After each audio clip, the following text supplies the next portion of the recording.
Nursery గారు ఈ some ఇచ్చామండి 1/3 = 1/4 + 1/y ఇచ్చాం. కానీ చేయమంటే మాకు చేయను రాదండి. 10 టైమ్స్ ఇంపోజిషన్ రాస్తానికి ఒప్పుకున్నారు అనమాట. అది చదవత రాస్తారులేండి. ఓకే, ఇప్పుడు ఏం చేయాలంటే ఇక్కడ వేరియబుల్ ఎక్కడ ఉంది? రైట్ సైడ్లో ఉంది. మన రూల్ ఏంటి?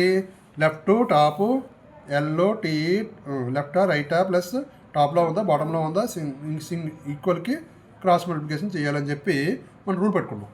ఓకే, ఇక్కడ వేరియబుల్ అనేది రైట్ సైడ్లో ఉంది. లెఫ్ట్ సైడ్ తీసుకురావాలి.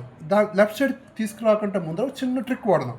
అదేంటంటే ఎప్పుడు వేరియబుల్ ఏ వేరియబుల్ అని కావాలనుకున్నప్పుడు దాన్ని సింగిల్గా చేసుకోవాలి. కాబట్టి ఇలా చేసుకుంటే అప్పుడు దీన్ని ఇక్కడ ప్లస్ ముందర ప్లస్ ఉన్నట్టు లెక్క, ఏమీ లేకపోతే ప్లస్ ఉన్నట్టు లెక్క.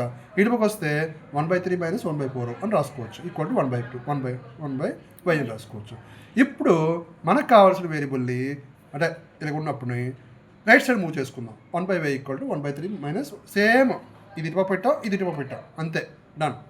ఇప్పుడు సేమ్ ఇందాక లెక్కలాగా వచ్చింది కూడా. ఇప్పుడు ఏం చేయాలి? 1/y ఇప్పుడు ఇది కింద ఉందా పైన ఉందా? కింద ఉంది. అయితే రెసిప్రోకల్ బోత్ సైడ్ చేయొచ్చా? చేయలేము, ఎందుకంటే సింగిల్ డివైడబుల్ కాదు. అయితే సింగిల్ డివైడబుల్ కావాలంటే ఏం చేయాలి? ఎల్సిఎం చేయాలి. అంటే ఈ రెండు మల్టిప్లై చేయు, దీంతో ఈ ఒకటిని ఈ 4తో మల్టిప్లై చేయి, ఈ ఒకటిని ఈ 3తో మల్టిప్లై చేస్తే 4 × 1 -3. ఓకే, ఈ డాట్ అంటే ఇక్కడ మల్టిప్లికేషన్ లెక్క అన్నట్టు లెక్క. 4 - 3 = 12. సో 1/12 అంటే 4లో 3 తీస్తే 1 1/12.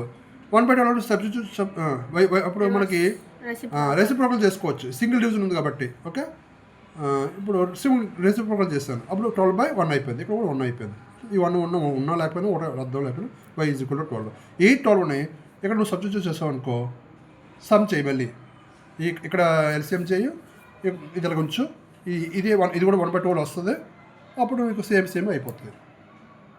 ఓకే, అదేవిధంగా ఇంకో సమ్ కూడా ఇచ్చాం, అది కూడా చేద్దాం ఇప్పుడు.